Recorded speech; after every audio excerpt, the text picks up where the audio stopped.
Hi, Andee. I cannot wait to have this conversation with you. I have been looking forward to this since we set it up about a week or so ago. So welcome to the Sweet Empowerment Podcast. Oh, Kristen, thank you so much for having me. I'm thrilled to be here. So much fun.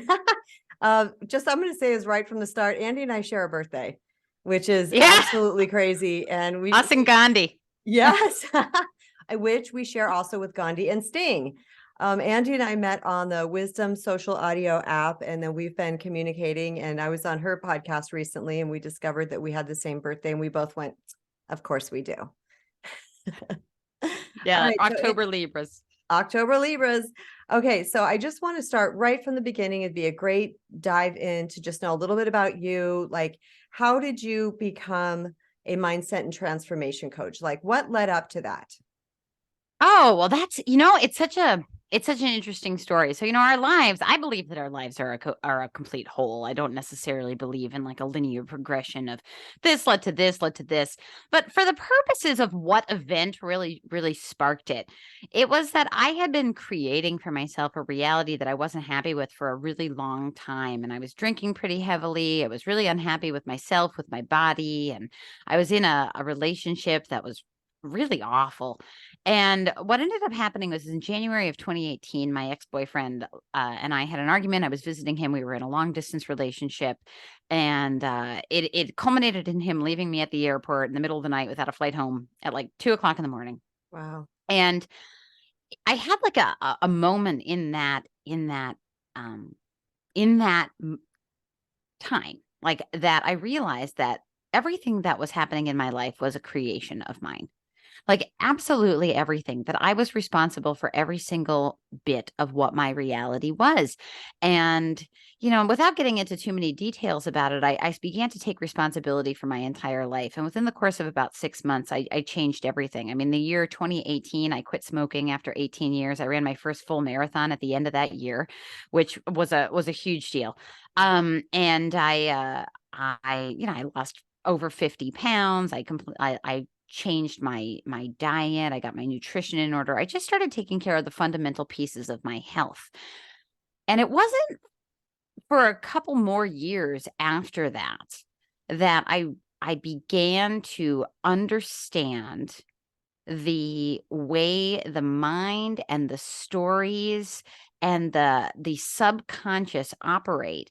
And it was through my experience with a few different coaches, but one in particular, that I started to understand that all of this was within my ability to shift and alter and change. And as I started doing the work on myself and began to do the inner work, I thought, wow, this is really transformative and powerful. And I began to do it for others as well. When I felt myself in a position to be able to lead, like when I felt that I was out of that the trenches, so to speak, Yes. and I felt like I was in a place where I had full ownership of my own experience. I began to lead others, and that was really the beginnings of why I decided to get on the path. I like that I'm not sure how you worded it, but you said you don't think life is linear, or you do think life is linear. I don't know. Time and space are kind of human constructs, and Yeah. it's not really a linear past, present, future, but rather just now. Like we're just Yes. here now. And as I think about my life, I realize that every piece of it has fit into a cohesive whole, Yes. including those times and the times before and times 20 years ago. And I used to just tell this story that I wasn't very successful, or I didn't really know what I was doing. I was kind of wandering aimlessly. And it wasn't until really my mid 30s that I started to realize, oh, fuck, this all fits together. Isn't this cool? Like this all kind of comes together. Yeah. I understand completely. I love that you brought that up though, because people will say, well, what led to this? Well, I had one particular thing that, my listeners know, that was just like this Mac Daddy wham, where I was like, oh my God, I have nowhere else to go but up. And so that's where my brain cracked open, my head cracked open. I surrendered, I opened. I was like, God help me. I don't know what to do to get out of this. And it appears like you did have kind of that moment too, where you were standing in the airport, like, what the heck? And it always astounds me when people say that they had that moment where that thought came in, that I created this. Yeah. And I remember you and I talked about your experience on my podcast. And what really happened that night in the airport was that he kind of left me there at 2 o'clock in the morning. I didn't have a flight. I booked a flight on Skip Lagged, which I don't know if you're familiar with Skip Lagged, but basically it's a last minute flight. They sell cheap flights, and they also sell flights where you can get off at the layover. Mm, Like you'll buy it'll show you hidden city trips. So I ended up getting a flight to, I believe it was Miami, but with a layover at LaGuardia. I believe there was like 2 layovers, and I was like the first layover. And that ticket wasn't issued until about 5 a.m. because it was through American Airlines, if I remember correctly, and they take a couple of hours. And then by the time the airport wasn't even open at the time when he kind of left me there. And so by the time the airport opened and TSA arrived, and I went through TSA, and I had all these experiences, and I was drinking all night, and I was on the phone yelling and being a victim to my friends all night because I was still working in the service industry at that time. So a lot of my friends were still awake because they worked night jobs. mhm. It wasn't until about I was getting ready to board for that flight that I had secured for myself when a woman that was sitting across from me at the gate, and I must have looked like hammered shit, asked me, "Are you okay?" Wow. And I just said, "Yeah, I'm fine." And I screamed at her, Wow. and I was mean. And I realized in that moment, I'm like, I've been waiting for someone to come and save me this entire time, and here's somebody that's asking me if I'm okay, and I'm abusive. And it was just enough to clear the mirror. Like as a coach, to hold a mirror to somebody because you can't see your own crap. And I couldn't see it, and I couldn't see it, and I couldn't see it.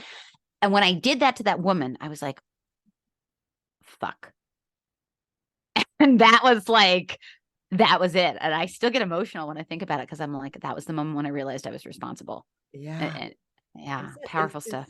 it is so powerful. I mean, it's just, I can see the look on your face that people watching this on video will get that too. It's like that moment, same thing for me. I was just like, what? Like I just had entered another dimension because my pathway of thinking has been this way for so long. All of a sudden, there was a different idea and there was a different epiphany or some type of awakening or perspective, however we want to word it. It was like I saw it through a different lens.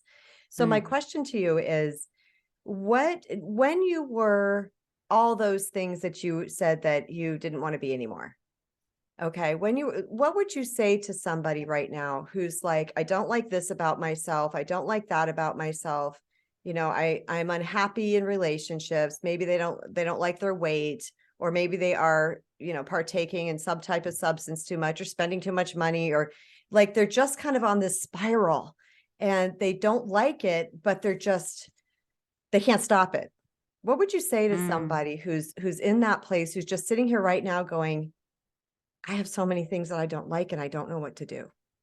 Well, I think that the first thing to note is that when there's something that you don't like, focusing on it doesn't help. I mean, you're just going to get more of what you focus on, and that's just kind of the rules of our reticular activating system, our subconscious mind, quantum physics. I mean, we are generally humans are running toward or away from something, and I was very much an away from person. I had a job that I didn't like, and instead of focusing on the things I did like, what I did was I just focused on how much I hated my job every single day. It's kind of like, oh, you don't have a lot of money in your bank account. Well, are you going to focus on things that you want to be doing to earn money, or are you going to continue to focus on the number dwindling in your bank account? I mean, you're creating the next moment from the moment that you're in. Now, this seems kind of like a big concept, but when you're in that spiral, I think the first thing that's important to do is pause and to notice I'm not thinking clearly. I'm in a spiral. And you can notice the spiral. And there are techniques in neurolinguistic programming that just have to deal with just noticing the feelings of the body and noticing how the body is feeling. And if you can just pause and you can just do um, any sort of small activity to bring you back to present moment. Love it. A Love lot of it. times focusing on the fabric on your shirt. Can you focus on the details of that fabric? Can you just narrow your eyes to the point where you see the threads in the fabric and and just focus there? Can you just stop and close your eyes for 2 seconds and feel the ridges on your fingers and just do that for 2 seconds?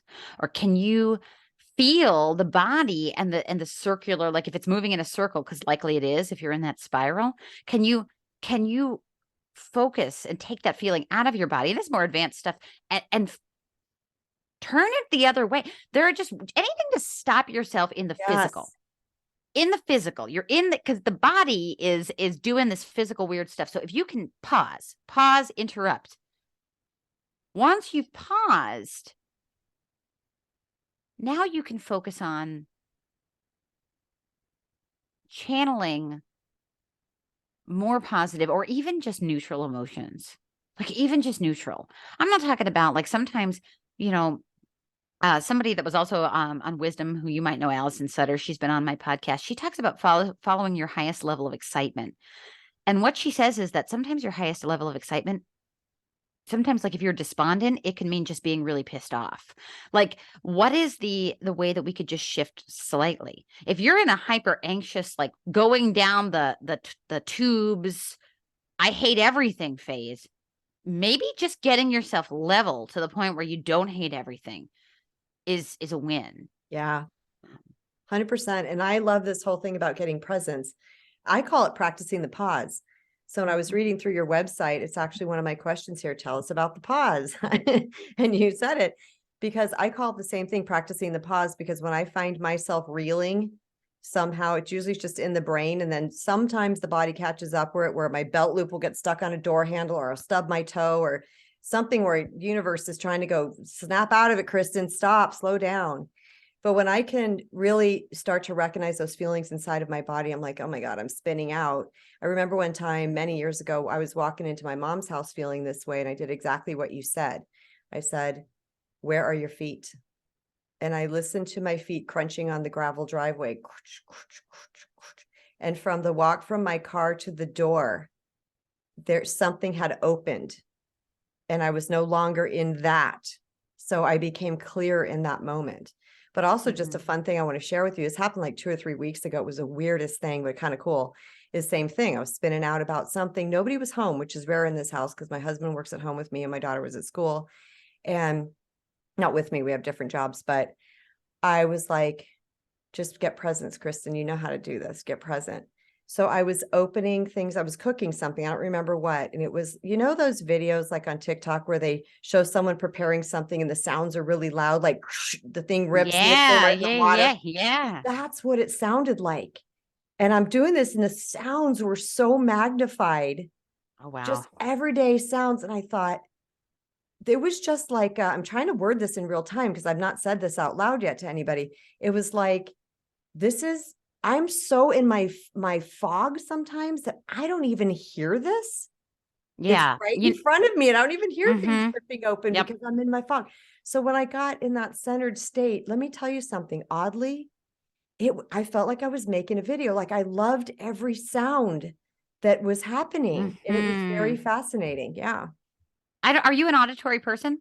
Do you think you're more auditory than visual or equal, or Do you mean with learning with learning, or, you know, like what or senses are high? intuition? Just What? with any, like, I mean, I think more so like just awareness learning. I mean, like, for example, I'm primarily auditory. I don't watch the TV. Like there's a TV behind me. I listen to TV more than I watch TV. So I Yeah. didn't know if like you have do you lean one way or another? I don't think so. I know in school I was a doer. Like in order to learn something, I had to either rewrite it or like in science, I had to do the actual experiment. So the doing things helps me Like the to learn. kinesthetic. Yeah. But when I listen only, I learn a lot through feeling. That's why it's very strange for me sometimes to put things into word, and why my first book took 3 years, because it was all these new concepts and they came as feelings first. So I had to try to word them. So I do a lot of feeling, like I'll feel things, but I also hear things. And I try, it's a very strange way. I'm trying to figure myself out still, Andee. No, I really love this because I love the way that you're talking about ripping those things, because that's such a great example of practicing and just honing your awareness and presence, because our brain is just taking in so much data all the time, and we basically control what we've told it to pay attention to. And because I'm not a visual person and I'm talking about the fabric on the shirt and just looking so closely, it's something that that sense isn't even Like isn't fine-tuned. keenly Yeah. aware. Yeah. So to be able to kind of do something that you're not dominant in, or that you're not always in practice in, is just making you bringing you back to that present moment. And it's very, very powerful because we do kind of just block out um all of this stuff. Yes. There's so much data and we just can't bring it all in. I will tell a very brief story. I don't remember where I heard it. It might have even been someone that came into my old place of employment, but there was this somebody had like a dot in their vision. And I think it was either from a surgery. I don't know if it was cataract surgery. I don't remember what the hell it was. But the doctor said to them, "Oh, don't worry. In a couple of weeks, your brain will fill it in and you won't see it anymore." Wow. Crazy. And That's I think that, fascinating. yeah. Isn't that nuts? Like, can't believe anything you see. Can't believe Well, anything you I hear. Yeah. that's interesting. And also recently one of our wisdom friends had posted on his social media about doing stuff with the less dominant side of your body. And that I've been vacuuming with my left arm lately. And Yeah. it takes so much more presence and to do that because the other side's Mm-hmm. all automatic, right? Which is Mm-hmm. kind of a great segue into what you and I both talk a lot about is reprogramming the brain. So I Mm-hmm. would like to dive into like how we get stuck in these paths, these automatic ways of being because of programming. And I loved what you said on your website about things solidifying by a certain age. And I would love you to share that with everybody. And then how it is that we can start to train ourselves to do something differently. Well, I think that have you and I connected about how much I love Joe Dispenza? I think you like Joe Yeah, we're Dispenza as well. like, I think we shared on your talk. I mean, Andee and I both absolutely love that man. I've been doing his meditations every morning at like 4:30, 5:30. I'm having the weirdest stuff happen. I can't even tell. I gotta tell He's you afterwards. a phenomenal human being, and He I think that is. that was really the person that like in my early. I mean, I started really this journey a few years ago, and he was really my earliest introduction to the science of the brain. Like before that, I was like, I know that there's something going on, but I'm not sure what. And so I don't remember where I pulled this from. I believe it was Joe Dispenza, but a lot of people talk about your neural pathways solidifying. I mean, I'm trained in positive intelligence as well, so it could have been through that. But just by the time you're 25, really, by the time you're 30, I mean, forget it. It's already started to happen. I mean, think about like a lot of people, for example, will be really astute in business, but maybe not so much in health. And it's like, well, which one did you start when you were in your 20s? Because that one's probably the one that you have a really easy time with, and the other one just probably isn't as easy, but it's the exact same science. I got to It's interrupt you just right there because that was so fascinating to read because that is so me and my husband. He is so trained in one way with his head, and I'm like so relational and emotions and figuring shit out and researching human behavior. And he's like, "Why do you focus so much time over there?" I'm like, "Why do you focus so much time over there?" It was fascinating. I was like, it's "That is so true." It is, and I think that in the West, because I have a master's degree in sociology, and I've been obsessed with Western society pretty much since I was about 6 years old. Because I think the way that we do it is back ass where it's over here, but we're just, I do too. I think it's just so stupid. But we're taught really that there's a supreme way of being. Like Yeah. there is one gold standard, and you should find whoever has it and follow that person. And it's like, well, that's a load of shit. You are the gold standard. Like people in my women's coaching community say that about themselves now. So one of my members Right. actually said that about herself, and now they've all adopted it. In your intuition. Now, back to neural pathways. We begin to do a behavior, or we begin to develop an ego program. One of my mentors, Sean Smith, calls it arrested development. I don't know if he's the only person to call it that. I'm sure a lot of people do. And it's really about that time when you're about 5 or 6 years old where something happens, usually in your childhood, and you get the communication from someone, usually a parent, that whatever you're doing is not safe because we're as human beings, we can't really care for ourselves like other species. Like a baby rhino can walk within a couple hours of being born. A human being is born and it's useless. If you let it sit, it'll die. I Yeah. mean, so there's no way that we're going to allow the people that care for us in any way psychologically for us to be imperfect. It's just not going to happen. So we start telling stories that we're imperfect because the people that are our caretakers have to be held to perfection. They have to be the most perfect person in Yeah. our reality. So we start to tell stories and we start to modify and adapt our behavior. And when we modify and adapt, is where like things like you and I talked about on on your podcast about people pleasing, my podcast. This is your podcast, my podcast about people pleasing, like these old programs. This isn't Yeah. safe. And then we just start acting a certain way. And then by the time you're 40, you just think, well, this is just the way it is. I have Mhm. to do this. And not realizing, oh, it's not that I don't want to make a choice or I don't want to have agency or I don't want to. It's that the cells of my body are delivering a message to me.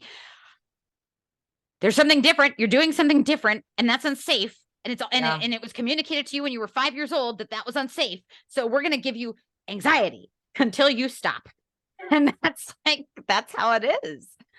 And it's the pause. That's why the pause is so important, because if you think about electricity, like going down a wire, I talk with my hands a lot because I'm just in practice to do so. Electricity following a wire, for those of us who are watching this on video, you know, it's going to just go, if there's a split and it's going to go one way or the other, it's going to follow the way that it knows, because like a muscle, that's been Yes. reinforced. So the pause will hold us at that point before the split.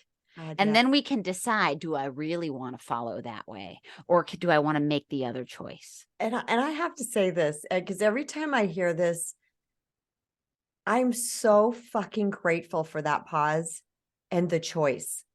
Because I, like, you're just talking, I'm going, like, I want to get out of my chair. That's how much this excites me, because it changed my life. Right. I was like, I just went like, yeah. Because when I learned that I could pause and think about it and feel about it and know that I didn't have to be on this automatic response or reaction mechanism, and I could choose differently, to me, that's the ultimate freedom. I get to choose how I'm going to show up in life. I get to choose if I'm going to join the assholery that's coming towards me, or if I get to be, or, The assholery. or, if, or if I get to be the sane one. Right. And at times I'm great at times I'm not so much, but knowing that I have that choice. And when I've gotten knocked off, for whatever reason, because I likely haven't been doing my own maintenance, when I get knocked off that, my first thing is, what do you want to do, Kristen? Who do you want to be, Kristen? Remember, pause, slow down. Slowing down is like my biggest thing. Learning to slow myself down. Mm-hmm. So I want to talk about two things, because just in case people don't know what they are, what is the reticular activating system? And then I would like you to explain NLP. Yeah. Okay. Okay. So, well, NLP is kind of huge. So, well, first of all, I'll talk about the reticular activating system, which is the part of the brain that filters out what data is important for you to pay attention to. And you're the one that tells it that. So, for example, I actually have this over here and it has Is plastic silverware in it.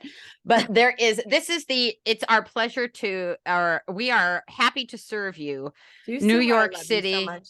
cup. All right. Well, it's got plastic silverware. So, so if you're watching the video, I don't know if this is going to be just audio only, but if you're watching the video, you'll see this cup. This is the New York City coffee cup. So New York City has had this coffee cup for, like, I don't know, 50, 60 years, something like this. This is the famous New York City coffee cup. Well, I've lived here since 2008, and never once did I see this coffee cup. Never, never, never once. Never noticed it, never realized that it was a thing. And then in 2020, I took my friend Josh to a coffee place here in my neighborhood. I live in the East Village in Manhattan. And we went for coffee. And he said, "Oh, it's the New York City coffee cup. I've seen it on Law and Order. It's always on Law and Order, this New York City coffee cup." And I'm like, gee, that's funny. I've lived here a million years. I've never once seen the New York City coffee cup. I see this shit everywhere. If there is one It says, discarded, we we are are happy happy to to serve you. serve you. And it's blue. And, it's interesting because this is actually a mug that I bought at a ceramics place, but but it's just a paper cup. They sell them at all the carts. And I'd never noticed in years. And now if there's one lying on the street, I notice it. If there's one sitting on a table, I notice it. If I notice it everywhere. I noticed it so much that I purchased this when I was walking by a gift shop one day, because I was like, oh, reticular activating system. I can use this as a demo. So it's interesting that I That's picked it up. awesome. Yeah, that's why it's got plastic silverware in it. I don't actually ever drink out of this mug. Now, that's the interesting thing, is that your brain just doesn't have the capacity to pay attention to a bunch of things. So what you want to do is tell your brain what to pay attention to. So, for example, if you're not, making money, for example, let's say you're not, there was I was going to use an example that I used a couple of years ago, where I wanted to make money off of my writing, right? So, and that's what I wanted to do because I'm a writer, and I don't make money traditionally off my writing. Like I don't get paid to write. But writing has brought me money in other ways. Well, in the year 2020, I just wrote 100 times a day. I will make money off my writing. I just wrote it like over and over. Well, that trains your reticular activating system to pay attention. And all of a sudden, you'll be going through your life and you'll just start to see ways where whatever you told your brain to pay attention to, it'll start paying attention in those areas. But remember, we talked in the beginning of the podcast about toward or away from. If you're an away from person, but you continue to perseverate about the shit that you don't want to be around anymore, the things that you're unhappy with. I'm unhappy with my weight. I'm unhappy with my love life. I'm unhappy with my bank account. I'm unhappy with all these things. Well, guess what? Guess what? The reticular activating system is going to be like trying to pay attention to. That kind of goes into neurolinguistic programming, and neurolinguistic programming is just about accessing the subconscious. And there are so many different ways that you could access the subconscious. And it's really huge. And it's a really huge area, but a lot of those things are just paying attention to the things that you're saying, your language, the way that you're communicating with your subconscious mind. Your subconscious mind loves to answer questions and puzzles. So if you're saying things like, "Why am I so fat?" Well, your mind's gonna find an answer to that. It's gonna go and it's gonna try to find an answer. And this isn't just necessarily about like the idea of like toxic positivity, like just be like so happy all the time, but really being mindful about the way that you're communicating with yourself. And some deeper facets of it, are also that things that we think and beliefs that we have are often inaccurate. Memories are often inaccurate. And there are some techniques that are encompassed in that larger sphere that allow you to really go back and explore those memories and explore those things and understand them with expanded awareness. Yeah. Because I think that a lot of us, make memories when we're 7 and we believe them to be truth. And what happens is, well, they're not really truth. They're seen from a 7-year-old's perspective. And had you been a 40-year-old in that exact same memory, would you have created the memory in the way that you did? Like, if you had been a 40-year-old with all of the knowledge and understanding and awareness of what a 40-year-old knows, then maybe you would understand your mother a little bit better. Like my mother was 22 when she had me. Like I can't even and my 5-year-old self is looking at this 27-year-old and being like, godlike being. Yeah. You God. I'm like, Yeah. here, I'm like thinking, now here I am at 37 and I'm like, God, that poor soul. But I've had to go back and really understand and get deep into the areas of my subconscious where there were different programs operating. And I think that through different NLP techniques, I've been able to do that. And now I help facilitate that with people that I work with. That's so awesome. So when you're talking about reticular activating system, that is basically what we bring into our awareness is what we will continue to see and what we will experience, right? Mm-hmm. Like you said, you didn't have the cup, you didn't know anything about the cup. As soon as you heard about the cup, you're seeing the cup everywhere. Mm-hmm. Is that what you're saying with that? Mm-hmm. Yeah, absolutely. Yeah. And it's also like things like people who say, well, I'm always late. Well, they typically are always late. And it's like, well, if the I am not only taps into the more spiritual like power of intention. So once you say I am, that's it. You're tapping into that larger, and this is a little bit more woo-woo and a little less scientific, but quantum physics has my back in all cases. But in all cases, science is there in all cases. It's there, but the universal power of intention, the late great Wayne Dyer writing about the power of intention. When you say I am, you are channeling that power of intention. But the reticular activating system in the most basic of human forms, if you say I'm always late, well, your reticular activating system is saying, okay, well, I'm always going late. to make you right. I'm going to make you right. I'm gonna, yeah. Now I, Andee Scarantino, am never late. I can count probably on one hand the amount of times that I've been late in the last maybe 20 years. And it's to the point where I have such a handle on the time that it's almost subconscious. And I actually kind of fuck myself. Like I get mad because I want in meditation to let go of time and space. Yet when it hits 25 minutes, my mind knows, all right, it's time. Like I'm not counting the seconds. I'm not counting the minutes, but my mind's like, okay, it's time. Girl. It's time. Like it knows. It is the weirdest thing because I did hair for 30 years and I worked by a clock. I mean, because I was not going to be late for my clients because I hate waiting for appointments. So there's no way I was going to give people that experience.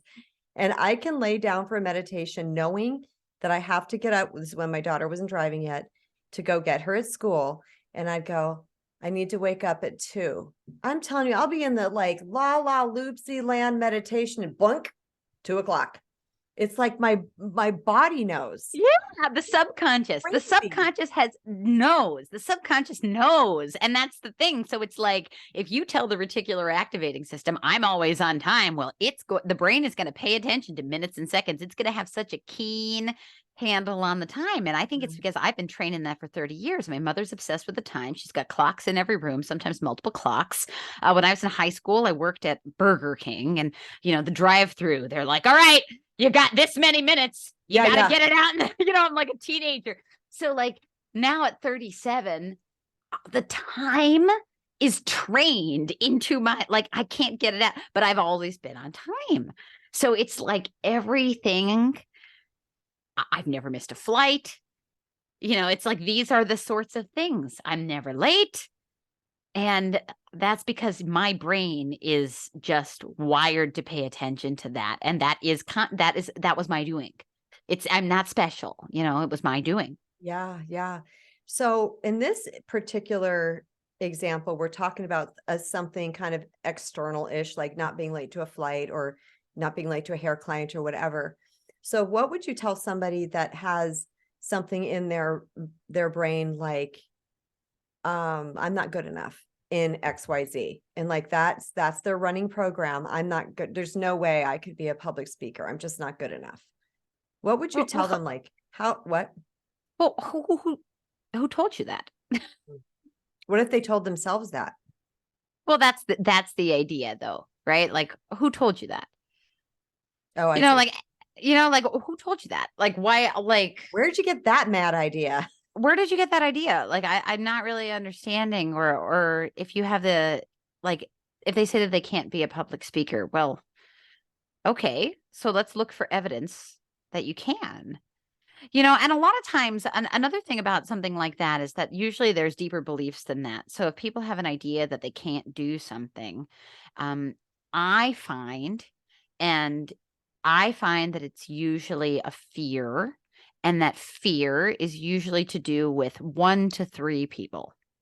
Because, and I always talk about this a lot, and that fear, because I like to narrow down with clients like where the fear really is, because we make our decisions out of love or fear. So if we're saying that we can't do something, that's a limiting belief, and it's usually based in fear. So that's the question that I would have about, and I would try to narrow down, well, okay, is this love or fear? Well, chances are it's fear because we're afraid. And if it's fear, okay, who are we afraid of here? And it's always 1 to 3 people. Because if you're thinking about like, I'm afraid to do a Facebook Live, I'm afraid to speak in front of a room, I'm afraid to do all of this. Well, you're not, nobody gives 2 flying fucks about what, Jorge in Argentina thinks about our speech. Like no one cares, right? Like, or I'm being like, so like, I was just about to say, or Boris over in Russia, like, or John in Alabama. Like, I'm just like, what sounds like a name for someone that lives in a place like that? No one cares. Like, no one cares. We're thinking about Aunt Claire. Yeah. Oh, what's my stepmother going to think? What's Aunt Claire going to think? What's my sister's husband going to think? Who is it? And then, like, who is it really? Like, who is it? It's 1 to 3 people. And then let's figure out about like the idea, like, all right, well, you got those 1 to 3 people that you're allegedly worried about. And now it's like, okay, well, actually, it isn't those people at all. It's just you. It's just you. And those just happen to be people closest to you. And they have the most elongated understanding of who you are, which is probably still dated because that's how we are. And now you have to realize that you're still basing where you're at. Merton says under the influence, like you're under the influence of that. And yet it's still just you. It's you. And who's to say that Aunt Mabel and Johnny and who's to say, no, I mean, not Johnny, who's to say that those 1 to 3 people are right? right? Because Yeah, they may have said something yucky at one point, but that was filtered through your brain. Who says that they're correct? and that's another thing that, I think that like some people get this right away and some people don't. And I would love it if everybody would just get this immediately. And if everybody could just get this immediately, your life would be a lot easier. There are no other people. There are no other people. Other people and their ideas about you are based on their internal programmings, their ego programs that they developed at a Yep. young age about themselves. And people will, I mean, we have a lot of, like, for example, here in the West, a lot of programming about like women and body image and things like that. And it's like, okay, well, what part do you hate the most about your body? Now tell me what part on another woman you look at. Because for me, I've got a great ass. I am a marathon runner. My ass is fantastic. And I never once look at another woman's butt. I'm an apple. Guess where my eyes go? I'm not even looking at that woman. I'm The seeing belly. myself. Yeah, exactly. I'm seeing myself. People will be like, well, she judges me for the way that I look or the way that I talk. Nah, she judges herself for the way that Yes. she, like, and Yeah. once you realize that no one else exists and everybody's opinion of you is only their opinion of themselves reflected, you can just move forward with grace and ease. But it takes people a long time. It's very hard for us to look at other fully functioning bags of flesh in this world and see and realize that there are no other people. Yeah. Yeah. That's a really big one because when I started to learn about that some years ago, I was like, people are seeing me through their filter. Because Yeah. I forgot what I was listening to the other day. It might have been a Dr. Joe thing. Somebody was like, oh, no, it was Marianne Williamson. She was saying, like, she said, someone's seeing you. She goes, no, they're not seeing you. They're not seeing Yeah. you. They're They're not. seeing them. Like, so we're thinking these judgments coming at us are defining us and making us feel bad. And when we can turn that around and understand that it's really their self judgments projected outward, that's freedom again. Because Yeah. I slowly went through that process 12 years ago where first of all, I did it with my own self. I looked at the times I was judging and I was like, this person. And I said, okay, where's that inside of you, Kristen?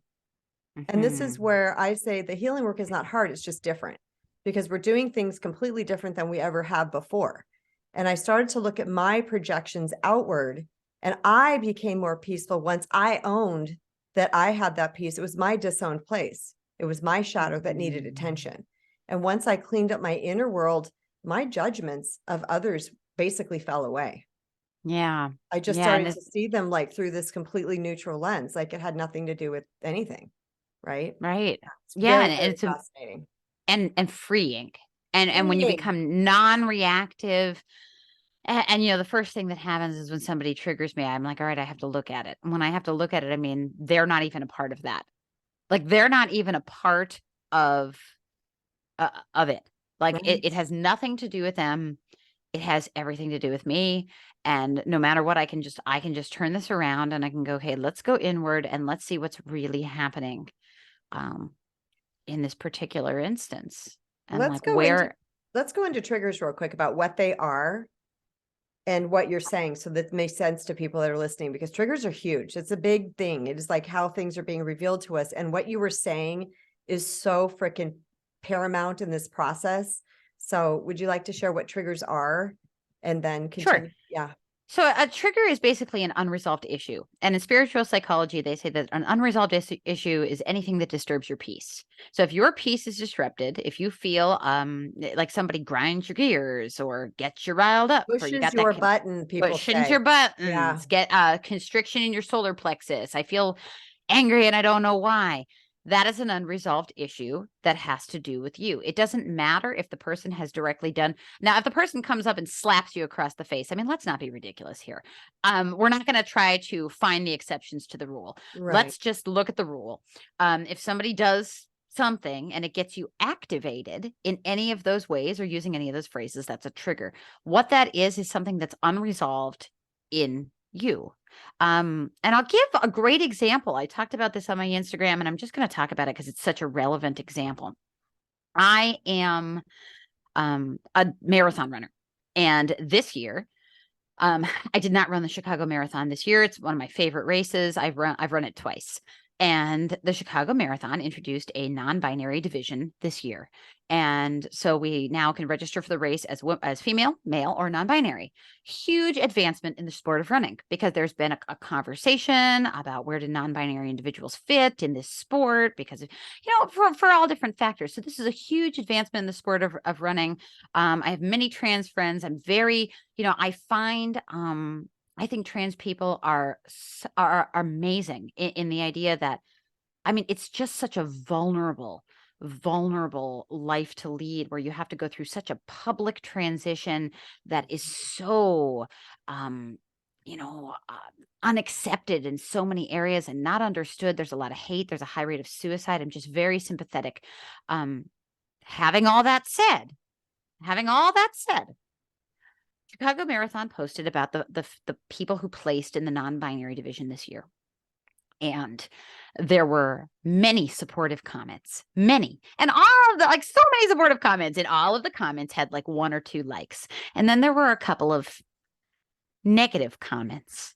And those negative comments, there were few, had 20 likes. 18 likes. More likes? More likes. So comments. So there were more supportive comments with 1 or 2 likes, but then there were a few negative comments with 20 likes. So Wow. So this is going back to triggers. Let's remember we're talking about triggers. Despite that, I was activated by this. I was very activated. I found it to be, I didn't like it. So I wrote a nasty comment because I was triggered, and I shouldn't do that. And I'm not going to shit on myself, but I actively do not do that. But this time the trigger won, and I left a nasty comment you cowardly bastards. You're a fucking coward. I didn't write you're a fucking coward, but I said, you're shit. At least have the balls to let the world know you're a shit. Now, here's the thing, Kristen. That trigger was not about running. It wasn't about trans people. It wasn't about anything like that. Right. Despite the fact that I'm an ally, despite the fact that I have enormous respect for people who are non-binary, identify as non-binary, besides the fact that such a large percentage of my friends are LGBTQIA+, besides all of that, the trigger was about me. And that I'm triggered by people who don't have the courage to use their voice. And that goes right back to my childhood, when I was silenced, told to shut up, when I had to turn to the internet to express myself. Part of the reason why my throat chakra is so defined and why I speak so well and I speak so prolifically is because I was kept from speaking. That trigger, despite all of it, was about me.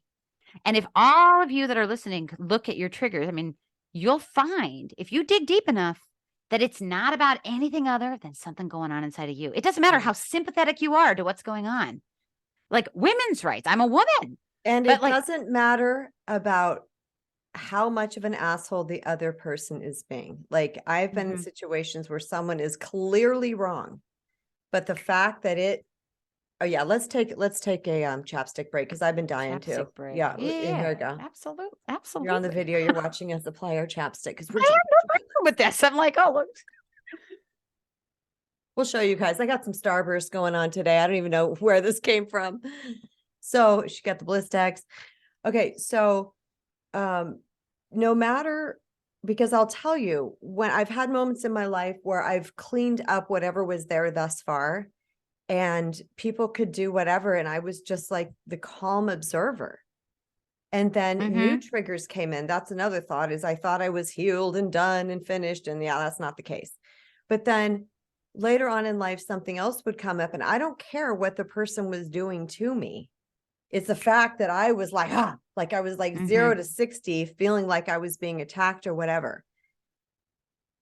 When I learned that when I respond that way, I'm actually adding to the chaos. And when I learned to, okay, this is my trigger, this is mine to heal, and I started working on that, I became a better demonstration of love in that relationship. And this person who was the initial attacker, I call it the person who draws first blood, even though it's not physical blood, the person that does the first thing, they started to soften because I didn't add to the fray. And I want to add to that, because that's so relevant, because I actually posted something after my incident about the Chicago Marathon, because I hardly ever, rarely, if ever, write nasty comments on the internet. And I wrote that nasty comment. And sure enough, the next day, there was a nasty comment on my latest Instagram reel. And I thought to myself, I bet this is in retaliation for what I wrote on that post. And I went back to that post, and sure enough, that random handle responded to that comment. And I thought, well, here it is. All I have effectively done by being triggered is solidify the hate in these people's minds. Like, these people are already hateful. They're already resentful of the non-binary division. They're already oppressing trans people. And my hate just solidified, because you never come at someone with hate and they go, you know what? You're right. I'm an asshole. I'm going to change now. Never. So what you said about the path of love is so powerful in that if I had just been loving, if I had just led, and this is why I don't really argue about politics. They don't trigger me. And I lead by example, and I just live the path of love, and people just kind of follow me, and people soften in their regard. But, when my triggers are speaking and my triggers are yelling, I just create more reactivity. Like the Tao number 30 talks about, every force has a counter force. And, that's very true. And it's very true that every time you act with force rather than the path of love, the path of Tao, Brahman, whatever you want to say, God, we end up just causing more reactivity. And so it's beneficial to you to pause and examine the trigger so that you can lead with love and not with reaction. Yeah. And I really put that into play because, like, you and I are on the internet, and we're out there, and we're putting ourselves out there. And sometimes people don't like what we have to say. And for the majority, I will say I don't have that happen. But every once in a while, there'll be someone that'll say something that's kind of yucky. And I love reading that and then just sitting there and going, because initially it's like, even slightly, it's not that big at all. If a 10 was like off the charts, it's like a 1, I'd be like, ooh, but then I sit with that and I think, how can I respond to this with love, or not at all? Because I'll feel myself inside and I'll say, does this even warrant a response? Do I even need to comment on this? Or do I just, say something, whatever? But it's back to that pause again, is, do I want to contribute to this? Like you were saying, do I want to contribute to the fear in the world, or do I want to contribute to the love in the world? Right. Mm-hmm. So I really, really love that. But we're running out of time and I'm missing some questions here. I wanted to talk about real quick about, God, there's so many things. What is our identity? Because you talk a lot about identity and learning to heal that, change that, break that. What is it? What is our identity, and what are we trying to do with it when we're in a place that we're not loving about our life? Well, I think that my work is, I do a lot of identity work because let me start over. I call it identity work. It's really just rewiring your programming. But I mean, when we talk about identity, I'm really talking about ego.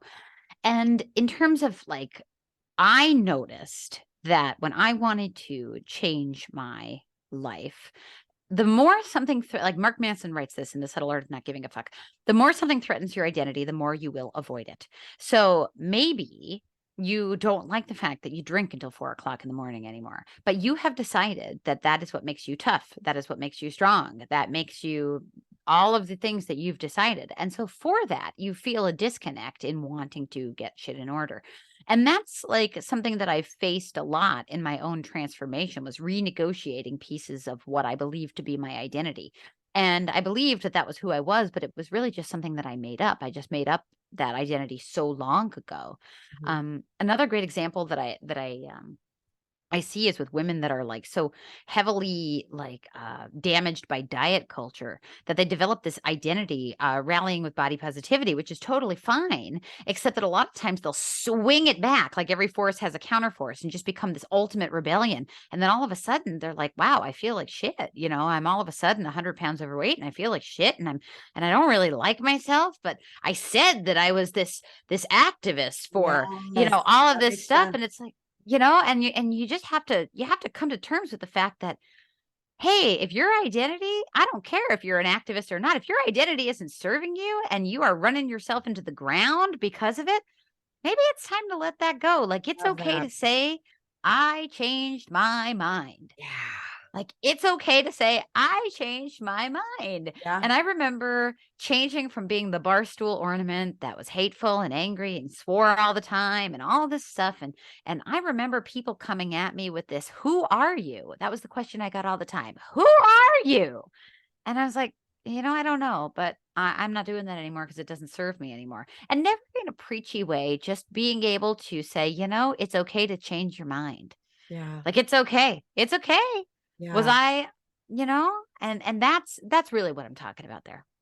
Well, we have to become our own best advocate. And if that means we need to change our mind, just like if we're parenting a child or taking care of a pet or something, we make adjustments to Mhm. give them the right care. We need to be willing to make those adjustments for ourselves as well.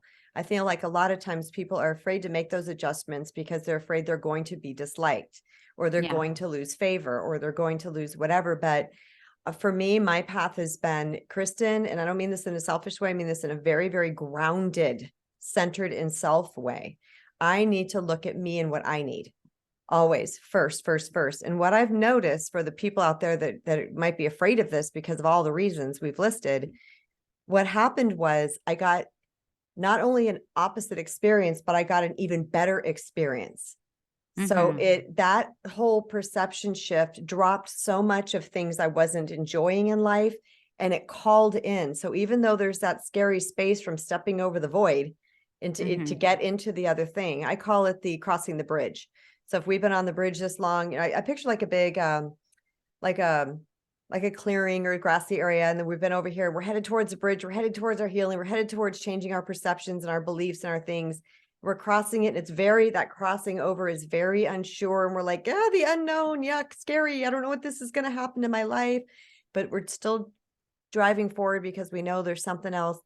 And when I first crossed the bridge, I feel better, but I haven't walked long enough on that side yet to really let it sink in. But once I Yeah. get over on the other side and I'm like, I do feel better. It still feels a little strange because it's not my conditioned pattern.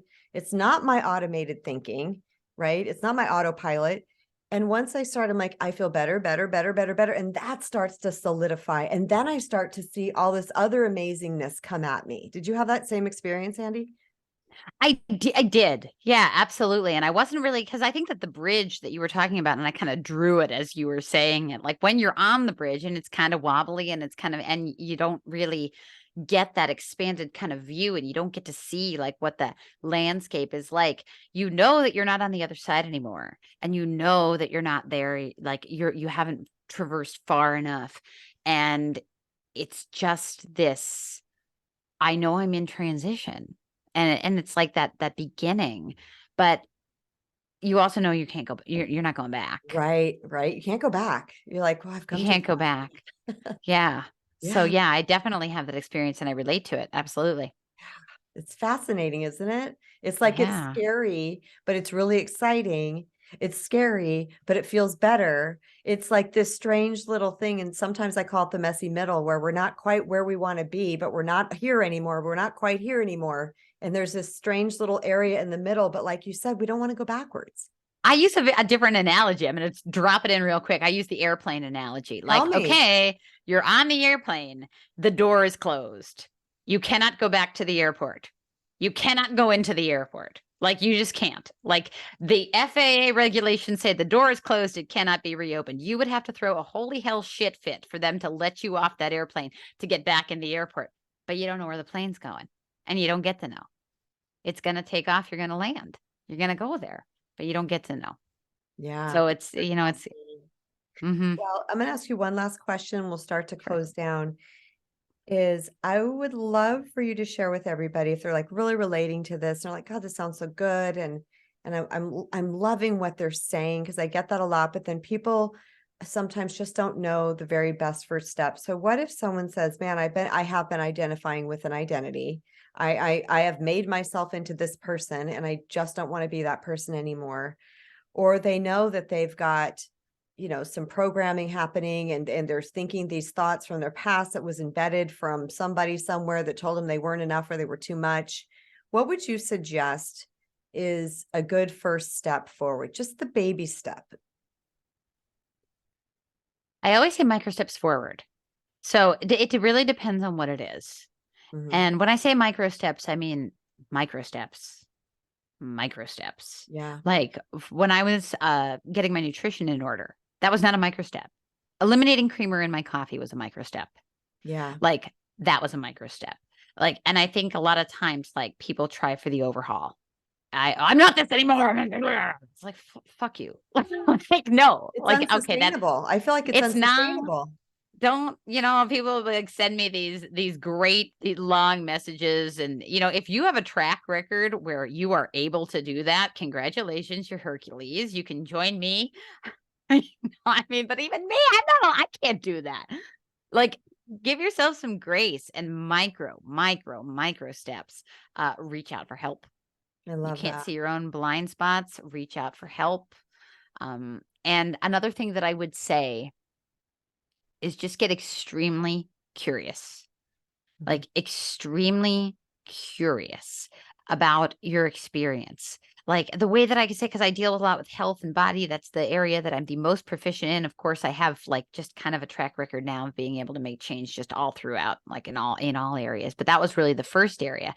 And what I realized was that I didn't know a lot. And a lot of people will say, well, I know, I know. Acknowledge that you don't know Yeah. and get freaking curious.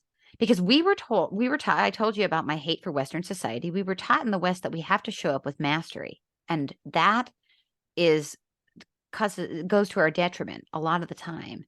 Mhm. Because acknowledging that if you don't have the result that you want, you don't know. So get curious. Love If that. you're finding yourself triggered all the time, get curious about your experience. If you are feeling like you are not having success in relationships, get curious about yourself. Like get curious in ways instead of the I know, I know, I don't. No, you don't. Get curious.